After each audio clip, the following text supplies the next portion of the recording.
Welcome back to the show, everybody. Good morning. Good morning. Hope everything's good out there.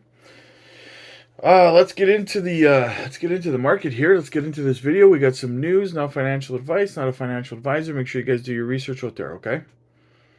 All right, so let's get into it here. First of all, have a quick look at the market, guys. I've been telling you the last couple days, Kaspa's been down, and I told you guys, fantastic DCA opportunity. This is why you have to subscribe, you guys. You smash that like, you smash that subscribe button, because you get the alpha here, right? You get the gold. Kaspa is now pumped up 5% on the day. Teraxia up 46% today. And I told you guys, I believe it was yesterday morning, that Terra was a great DCA opportunity yesterday. And I hope that some of you guys took advantage of it, and I hope that some of you guys made some money on that. It's up 46.5% this morning. Insane. I hope you guys made some money on that. But we give you the alpha here, guys. That's why you got to subscribe. You got to be here for that stuff. Jasmy's up 1%. H-bar's up 0.5%. Bitcoin is holding 29.4. XRP is basically sideways on the day. Algorand's up almost 1%. So a little mixed bag today, but definitely Terra and Kaspa. If you've been DCAing into that, make sure you guys are taking your profits. Not financial advice, obviously. We got some. Let's go through some of the comments here. George says Casper and Jasmy for the win. Absolutely. Solid projects. Hulk Hogan WWF says H-bar is going to kill it, but Kaspa will demolish H-bar's gains. But then Jasmy will annihilate Kaspa's gains. Hopefully you make money on all of them, my friend. Hopefully we all make money on all three of those. Solid projects. They're all in my portfolio. Nomadic 9999 says Kaspa will dethrone most of the top 10. I hope so, my friend. I hope so. What else we got? Cuz for real says I doubled my money on this gem. Got it last week. That would be Joystream. If you guys haven't checked out that video yet, I did a video on Joystream. Definitely a gem. Go check that out. Cuz for real says excellent on the Jasmy video.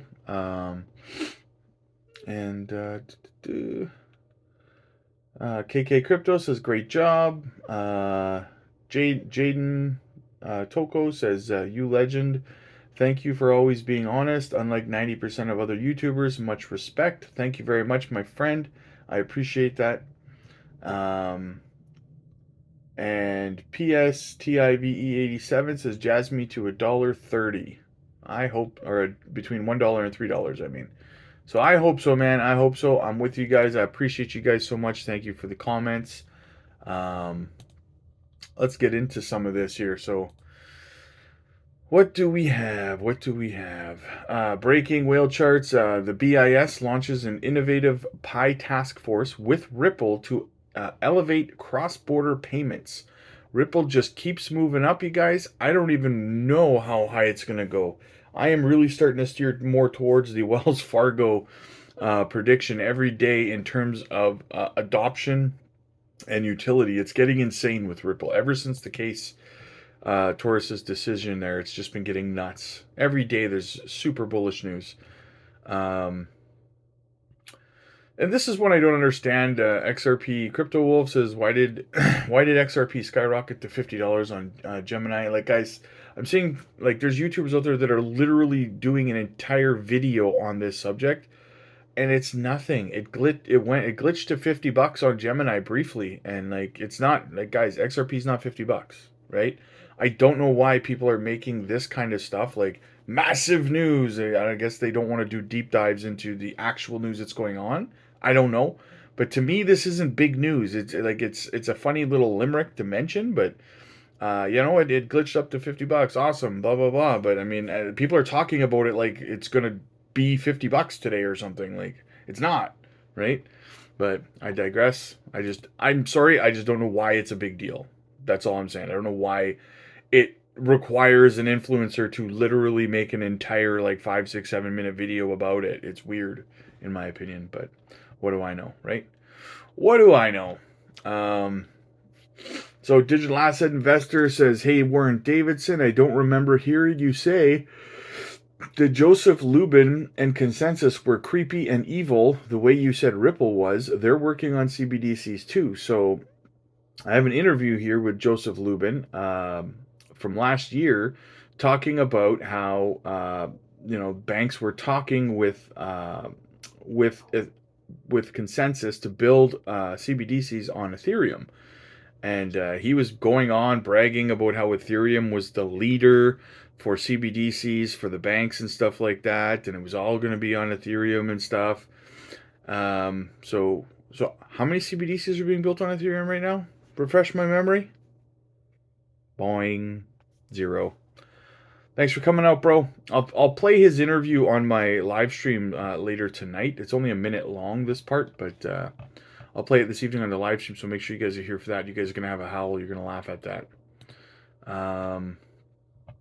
What do we got here? So, yeah, Ripple's been making tremendous progress with CBDCs to run on XRPL with several countries across the world. Republic of Palau, Russia, Montenegro, Uruguay, Hong Kong, Japan, New Zealand, UAE, and Bhutan, and far more to come. Exactly. Guys, that list right there, it's going to be so long in like a couple of months. It's going to be insane. It's going to be redonkulous. Jasmy holders, Jasmy coin holders. Jasmy has integrated into massive Japan Messenger Line. It's called Line, and basically it would be like their WhatsApp right out there. So Jasmy has been integrated into their systems. So super bullish news there. More partnerships for Jasmy. Watcher Guru says just in. Apparently, President Trump holds $250,000 worth of Ethereum, financial records reveal. So, I guess he's not as anti-crypto as we once believed. Moon Lambo asks Grayscale, when is Grayscale going to relaunch their XRP trust now that there is legal clarity? Very good question, Moon Lambo. I will wait for the answer on that one. Could have an announcement on that coming soon too. Who knows, right? Of course, they are busy in a lawsuit right now with the SEC. What else do we got? It is even more baffling to me today how anyone can still claim that this is a conspiracy theory. I mean, Bill and Joe were on a first name basis and met regularly, dined together, gossiped and regulated. Of course, Joe was stupid enough to even publicly support the lawsuit against Ripple. So yeah, I mean, how do you not see the the corruption there? I don't know. Some people just don't want to see the proof right in front of their faces, and that's just you can lead a horse to water. So here we go on more bullish Jasmy news. Steph is Crypto says if today's candle closes around this price. And I'm gonna give it to you. 1 second. Jasmy will, for Jasmy, we will see a huge upside soon. And so the price would be, 20405. So if today closes above that, he sees a major rally coming for Jasmy. And then Steph is Crypto also says Jasmy coin is about to explode. Most people will miss out. KuCoin tweets out, Shibarium is expected to launch next week. Are you positive for SHIB? Guys, I really got to tell you, I am bullish on this. Don't get me wrong, but I think this is a buy the rumor, sell the news event. So don't be the one stuck holding your bags after this pumps. It's going to continue to pump, but as it gets closer and closer to this day afterwards, it's going to dump. So make sure you take your profits.